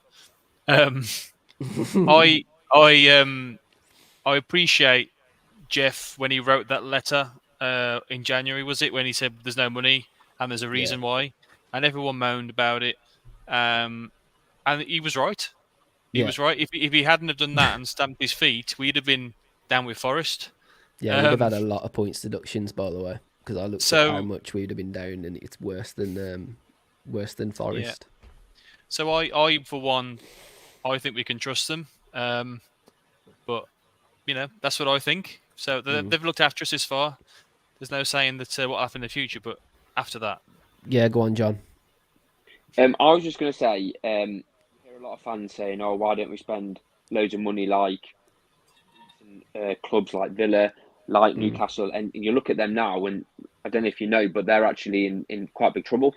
Villa, from what I've heard, have to make £60 million pure profit before the end of June, which actually is a lot harder than it sounds, because it means pure profit means you pretty much got to sell someone from the academy. You can't just sell. They've bought a lot of players as well that are older and they spent a lot of money for, and that wouldn't go down in the calculations as pure profit. So we could have been in a real bad situation if we continue spending like we did when we bought the likes of like Guedes and Mateus Nunes and stuff. And the fact that Fosun now have got someone in charge like Hobbs and Jeff that have basically secured the future of the club, because we would have lost points, and if we didn't have Hobbs, we wouldn't have brought in some great players like Doyle. We wouldn't have brought in some players that I know he's been injured, but Bellegarde, you know what I mean, he has been a part of this squad, and he's done okay and stuff like that. And I just think we've got to remember that Fosun pumped in around £190 million into the club to clear all our debts. And you can understand that obviously that they've already made a loss of 105 million over the 3 years, because as Steve said, we were only 101 million because, as Steve said, we were only 4 million off, so that's another loss that the Fosans took. If you were running a business that was losing £30 million a year, you would maybe want to do a season where you're self-sustainable, especially when you've got the fact that we have got players that maybe we do need to sell. For example, like Neto. I love Neto to bits, but the fact is, he's a luxury player. He can be all right for a player like Arsenal and stuff, but for us, a club that doesn't make much money in revenue, that doesn't make that much money from the fans, due to obviously a smaller stadium, a smaller fan base. We can't raise the money to buy top players, so we have to sell people like Neto, and we need to raise the money. And I think if you gave Matt Hobbs 50, 60 million from that sale and said, works and magic, we saw what he did in the summer. So I don't think we can judge anything with Fosun until it comes to the 1st of September at midnight, when that transfer window closes. And I think that's when we need to judge, because I think, for me, that's what I'm waiting for. If it's a terrible summer and we do sell some top players and we don't bring people in, but as long as we've got decent squad depth, we still kept a handful of good players, and we can have a really good go in next season, I'll be happy come the 1st of September. One thing I can say, sorry, mate. One thing I can say about the revenue thing, it is going to play nicely in Wolves' favour, because it kind of forces Fosun to spend in other ways. So they'll have to sort of make changes to the stadium, and they'll have to like spruce things up to get people to get to the stadium. They might even have to do expansions and all these things that really, for the longest time, they probably haven't really needed to do, because they're just relying on, you know, us being sustainable and everything. And you don't really need to do any of those things, because there's going to be bums on seats anyway and what have you. But if we've got to start making revenue in order to actually be financially stable, you're probably going to see little things like that as well. So there's little things with the new ruling where you might see some improvements from Fosun, hopefully some improvements from the stadium, because it's peeling a bit in it. Let's face it. It's not looking very. Yeah, it's looking a bit more yellow than gold. Yeah, go on, Kai. You were going to say something. Sorry, but yeah, I think what a lot of people forget, that football, it's not just about the football now. It's a business, and you have got to make a certain amount before you can spend. And there's so much political stuff that comes into it that a lot of people just have no clue about. So, you know, unless you really deep dive into it, it's easy to point the finger and still not really have a clue. So yeah, I completely agree with you. Like, I think we can trust Fosun. Like, you know, as of now, if we're making the judgment right now, I think, yeah, absolutely, going forward, I think we can trust them. And I think, like John said, it's important we have a good summer, get that squad depth sorted, and, you know, not go silly. That's going to cost us points in next season. So yeah, I think it's really important to realise that it is still a business and that. Yeah, Steve Dickens says not finalised yet, but it looks like it could be 5 times the revenue of the league's bottom club. That's what I've heard as well, to be fair. Which apparently it's about 500 million, they reckon. Yeah, 500 million. Nice. So I'm going to go to the Instagram. We've got absolutely loads of responses from Instagram. So thank you very much if you've left a question, and I apologise if we don't answer it, but I have got it saved on my phone, so we might answer it on another one, and just keep adding to them, sort of thing, and you know what I mean, sort of get like a bit of a backlog on them. But yeah, some of them I liked. Jamie Harrison asks, what one Wolves player would you love to sign this summer? Put your hand up if you want to answer, like we're in school again. I'm happy to go first. Yes, Kyle. I said it in the Wolfpack chat. I think it's a bit far-fetched, to be honest, but I would love to see Callum Wilson. Yeah. I would really love to see Callum Wilson. I think he's not getting first-team action at Newcastle as much as he probably deserves. I think he's a quality player. I know we've been linked with Almiron, but I think Callum Wilson would be where if you're looking at Newcastle players, definitely I'd be going. Even if you're looking at profile of player, do you know what I mean? That's the kind of profile we need, isn't it? You know, a big lump up top. We ain't really got, have we? You know, we've basically we're basically putting square pegs in round holes when we're trying to sort out the striker situation at the moment. It's like you know what, Lamina, you did it when you was a kid. You go forage forward and go and play striker, mate. There's a good boy. It's like, what the hell are we doing, man? It's hard, more, like, we need more you know, when players. you've not got the squad depth, it is difficult. And I think Callum Wilson would just slot straight into that role, and he'd get 15, 20 goals a season for us. Nice one. Can't answer the kit question because we're not sure, and no, there's rumours going around, and I don't really want to say anything just in case I'm stepping on toes, so I'm not going to. But we will answer it on the next one, hopefully. Maybe there's a little bit more information by then. So I apologise for that, Edward. There's a couple more as well that want to know about kit stuff, but unfortunately we can't say anything yet. Thoughts on Gary O'Neill's touchline ban? That comes from Callum D1. Dan C. What we saying? I don't know. It just seems like if you express how you're feeling as a football manager, then you get penalised. Whether it's, I don't know what he said. I'm guessing it wasn't something very nice, but he was feeling some stuff, and I think he needed to express that, and I think it's right that he felt like that, because we've had it a lot this season, haven't we? We've had the raw end of the stick quite a lot, and I don't know. I think it's a shame he's been banned. I think there's never no comeback.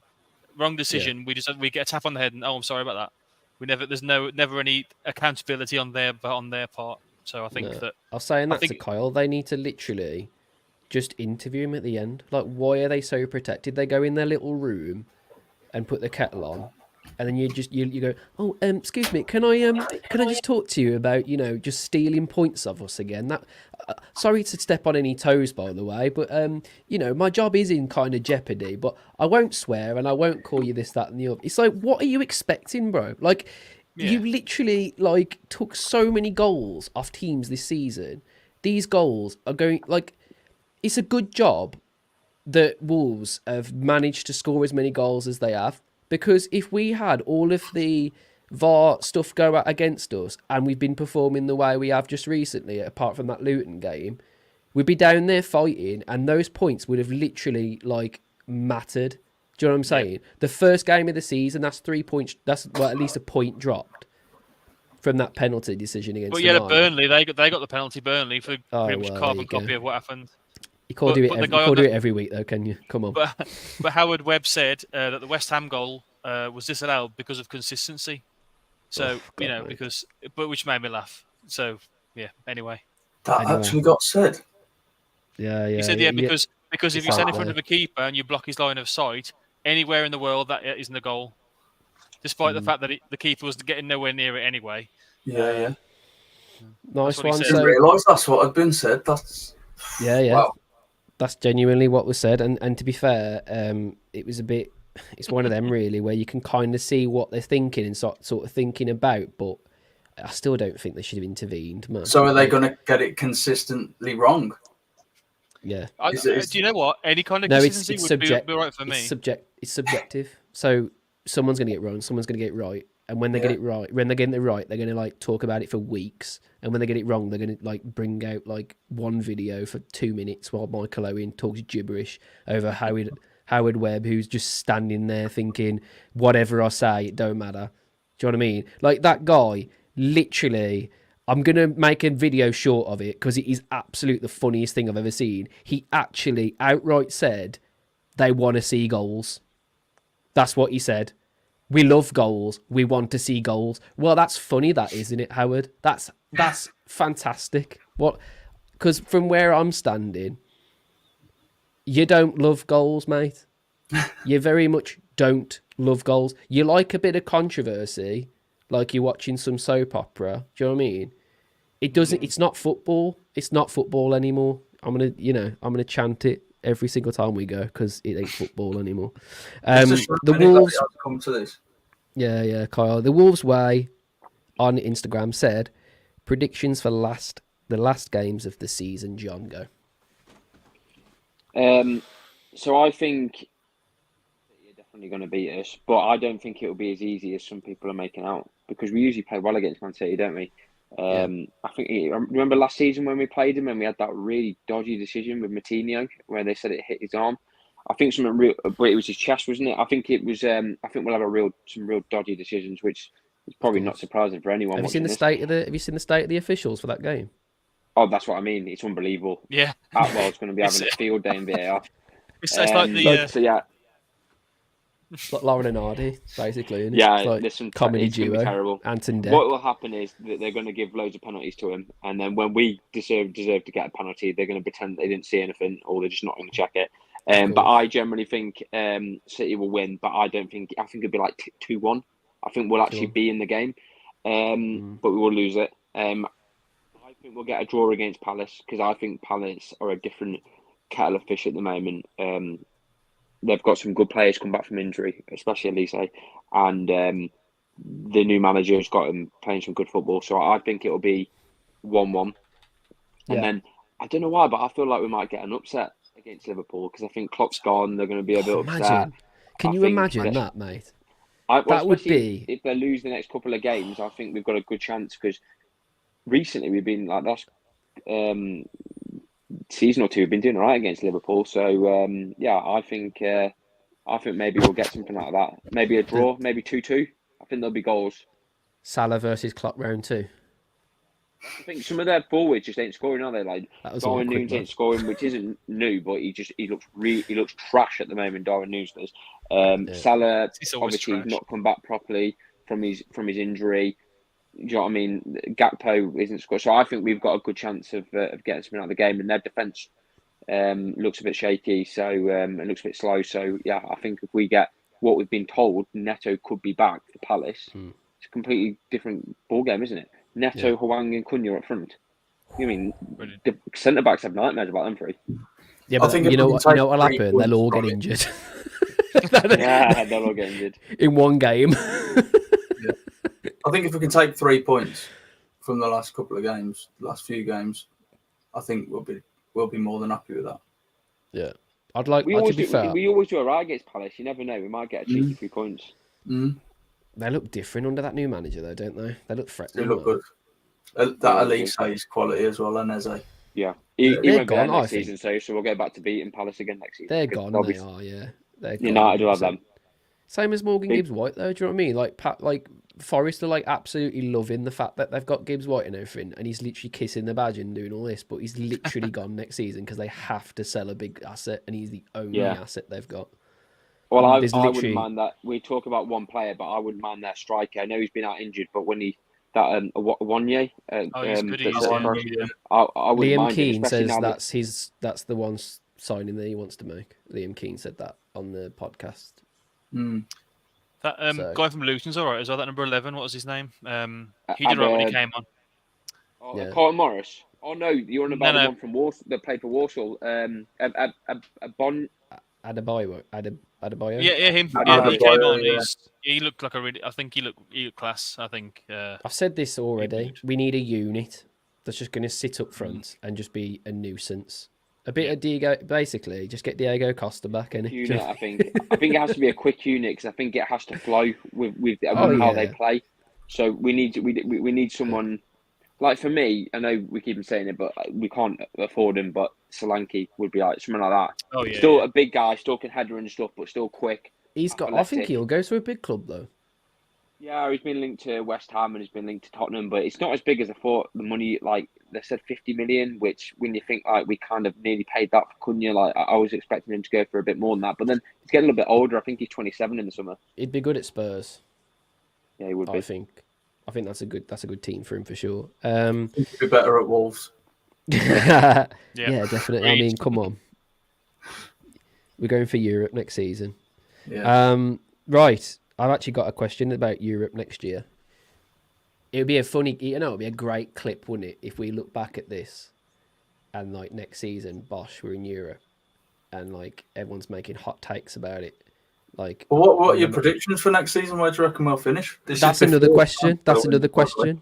Hang on, let me find who said that because that's actually a question. Where is it? Roman Massey said that exact question, Kyle. I think we'll be very much a mid-table squad again.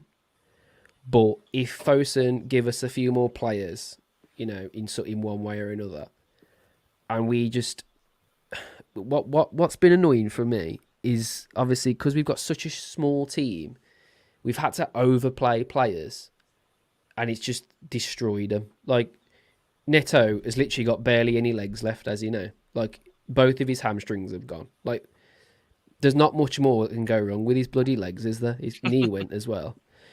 So I think we definitely need more signings. I think if we get more signings and then structure the games around more players, I honestly think we could be like, it's going to be a hot take, isn't it, this? Jesus Christ. I don't think top 6. Do you know what I mean? But I think just I'm going to say it straight up, 8th. Yeah, I was thinking 8th. Which, if you think next season, if few English clubs do all right in the European, it's still another chance of getting somewhere and getting qualification to conference. I think we'll just miss out on Europa. If I'm being honest, I've seen loads of fans like go, "Oh well, we know a mid-table club," and I'm like, "Yeah." I think we are. What else are we? We ain't a top 6 club. We ain't a top 4 club. I think there's still a possibility this season, which I don't think it will happen personally, but I think there is a possibility to come 9th still. If we do something, a lot of clubs. If we get a free win against either City or Liverpool, and then a win against Palace, I think 6 points. I haven't got the table in front of me, but I think there is still a chance of 9th. Yeah, it looks like it. Yeah. Well, we're on 46. 9th, Chelsea on 48. So West Ham 49. They've played 35 as well. So what are Chelsea's last couple of games of the season looking like? Can we get them? I don't know. I mean, we've got a pretty tough run, to be honest, with City and Liverpool. Yeah.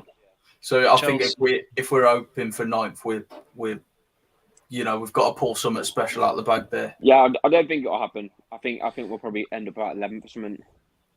I'll be more than happy with that, though. Yeah. More than happy. So Ronaldinho 3 has asked most improved player this season and the one that shocked you the most. So it could be the same player if you want, or a different player, it's whatever. Who wants to go first? Ooh, that's a good question. Go on, Dancy.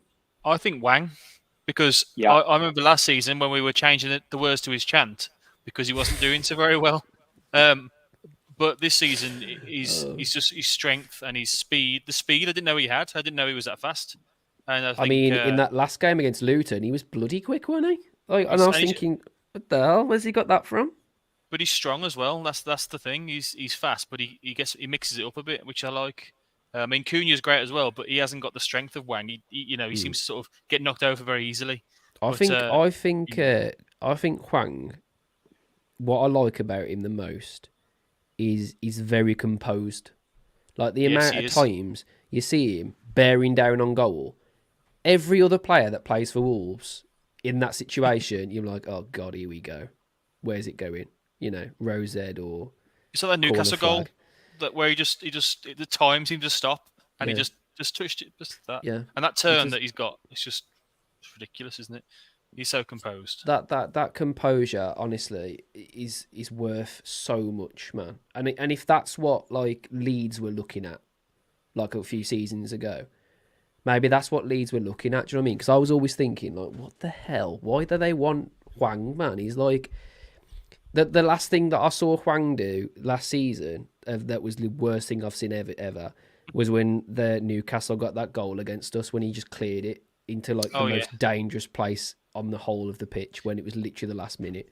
But all the managers played him. All the managers could see it, couldn't they? Like Bruno played him and Lopetegui played him. So it's almost like a confidence thing, isn't it? With Hwang. It is. When he came back from the World Cup, he was a different player. Yeah, purple patch, and he's just like unstoppable, isn't he? Same question. You're going Hwang? Hwang? Nah. Same question for Kyle first. Go on. Okay. I'm going to go Totti. That's a hot take. I think Totti. I like think that. Totti has improved. Is he our best centre back? I think I would say the most. Because I think last season he relied on getting the game time and you being as strong and as present as he is now.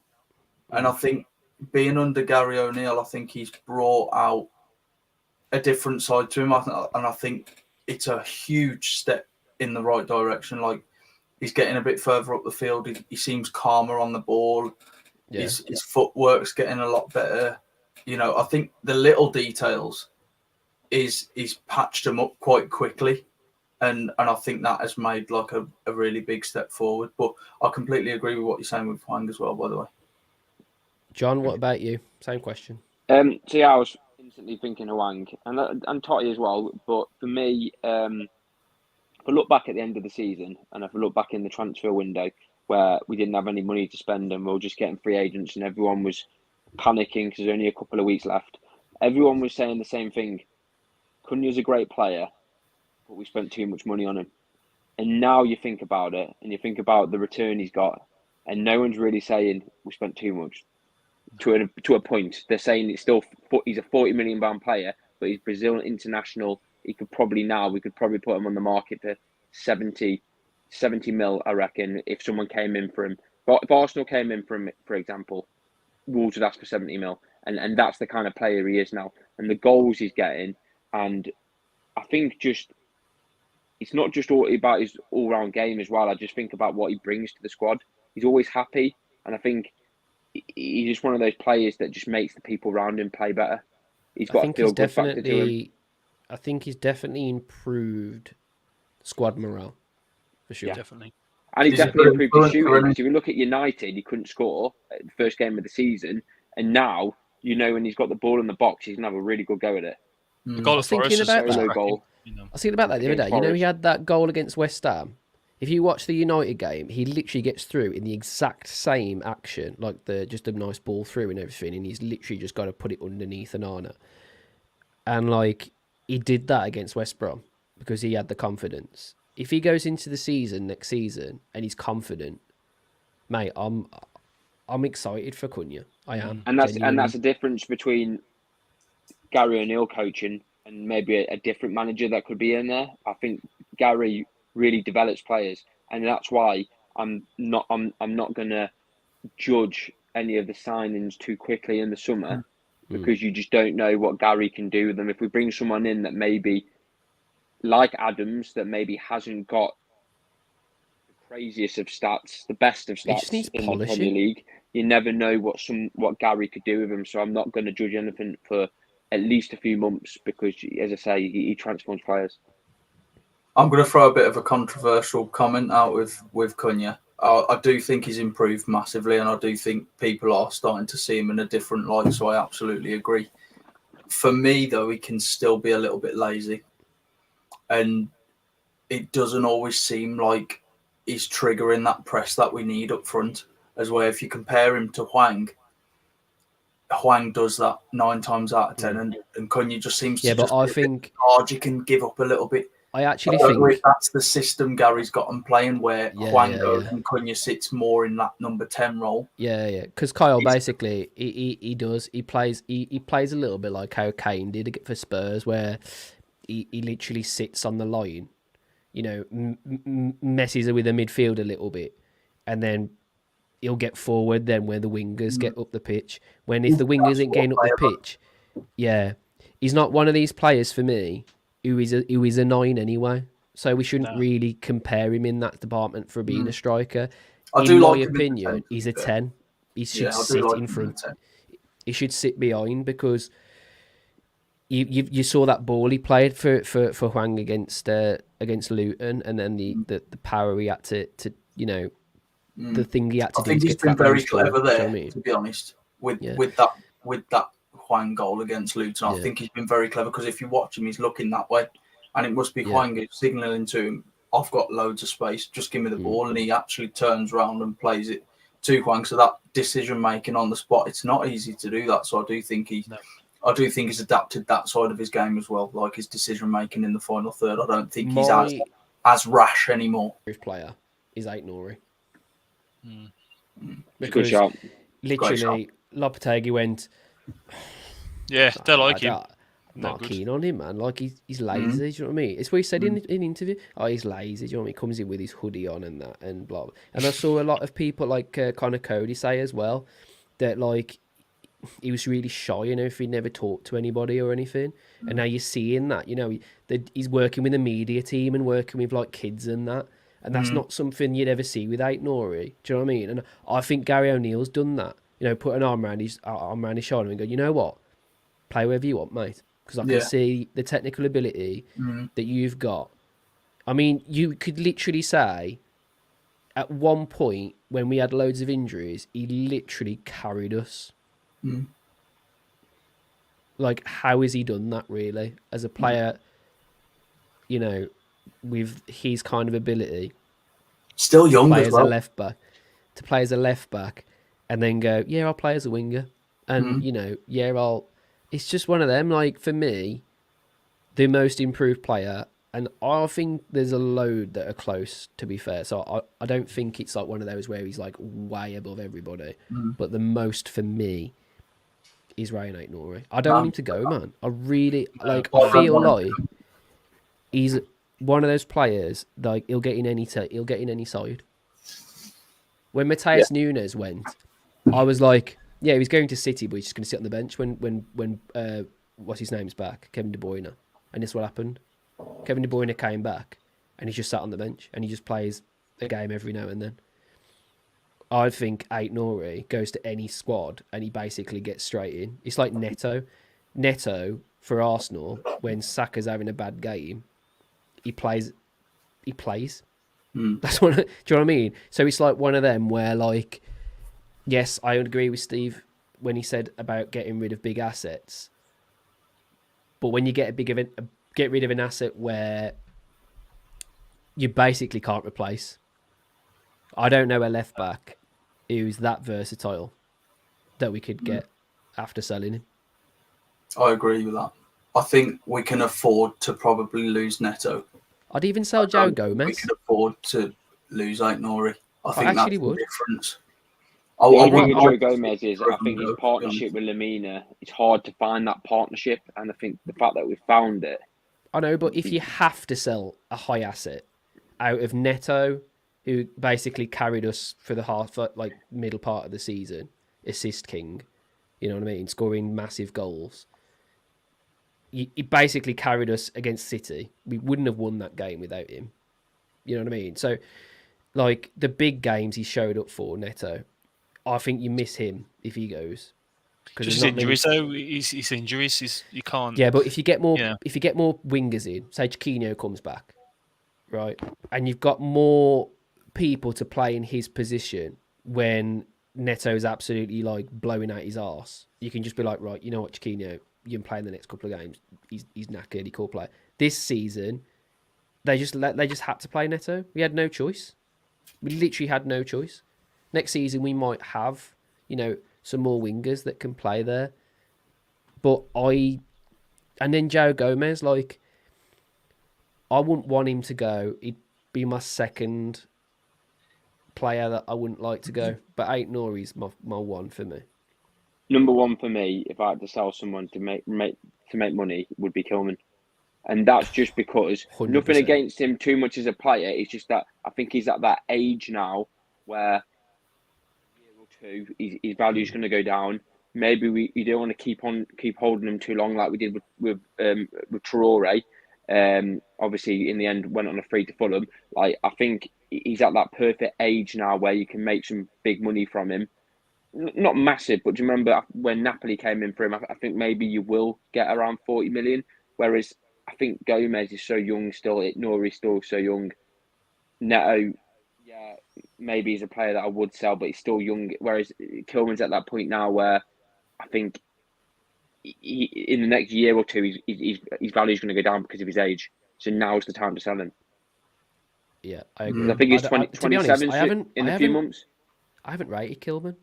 I haven't rated Kilman at all. I don't think he's a great captain, to be honest. I think Kilman. He looked so promising, didn't he, Max? I think he looked so promising, and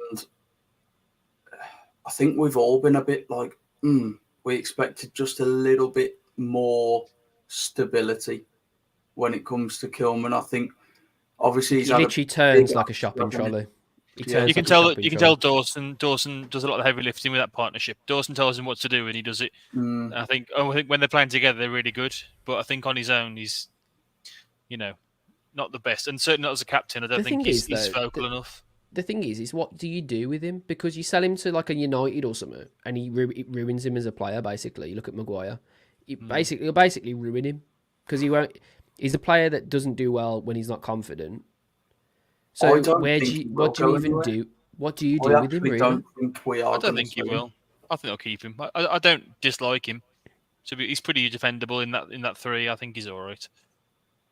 I think in a 3 he's fine. I used to love Kilman. I used to absolutely love him, but I don't know what happened the tail end of this season. But if you look at majority of the goals that have been scored against us, it's because they know that Kilman can't turn, so they'll literally look at his standing leg, wait for him to stand on a leg, and just literally knit round him because he's so slow. He's with as well. I think the players he plays in the back line with bring out what sort of Kilman you're going to see game to game. I think you put him with Dawson and he's all right.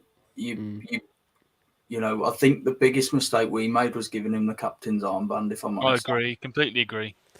I think the only reason he got the captain's armband is so he didn't leave for Napoli. 100%. Yeah, I think, you've got to... Or to get an England call-up. Yeah. 100%. And tough, I absolutely agree. He has not done anything, and I love Wolves with all my heart. And if I'll just say it as it is, he's not captain material. He's not at all. He's not at all. It's not his fault. Like he's just not that too kind quiet. of person. He's not that guy.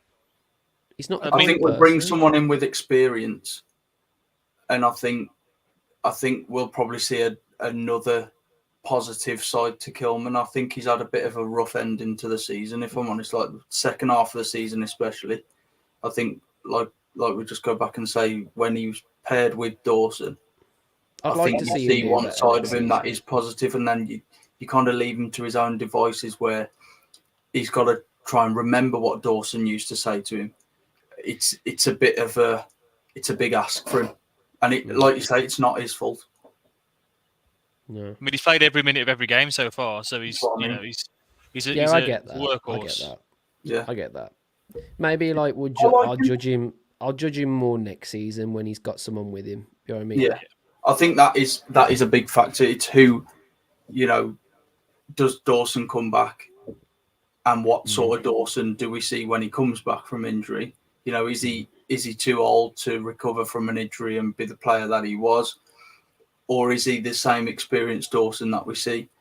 Or do we bring someone else in with just as much experience, who is just as good, to just pop him there? Mosquera, has he got the experience yet? Yeah, but he's class. I like him.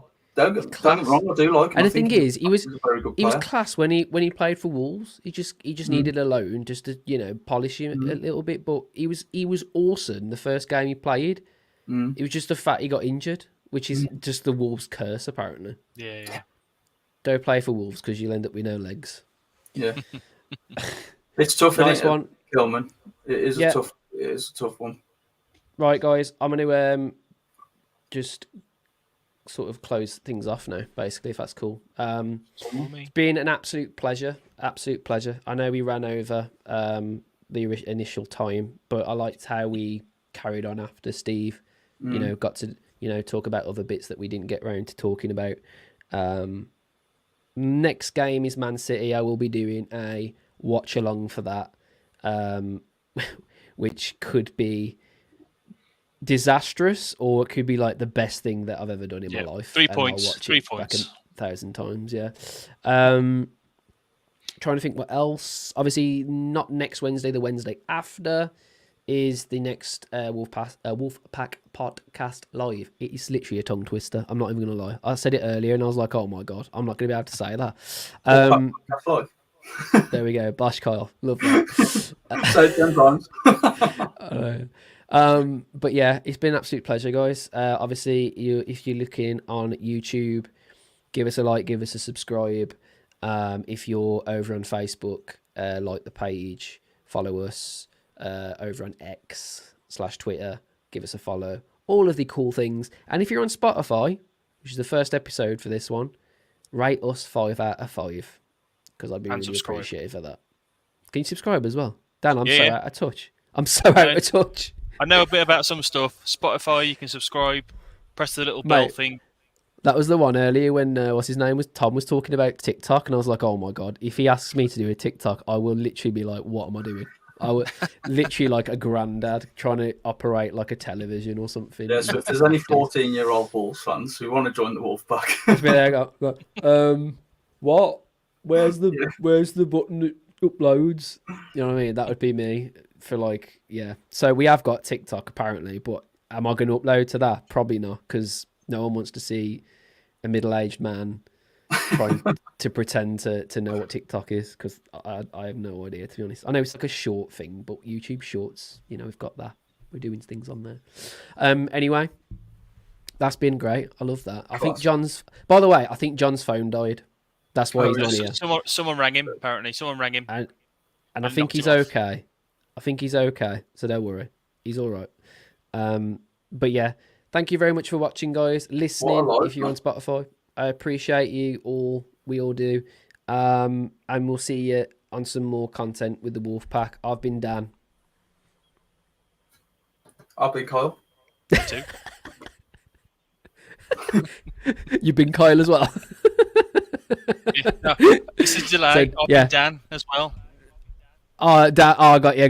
Dan Lamb, Dan Cottingham, Kyle Grazier. Yeah. And yeah, we'll see you on the next one, guys. In a bit. Bye.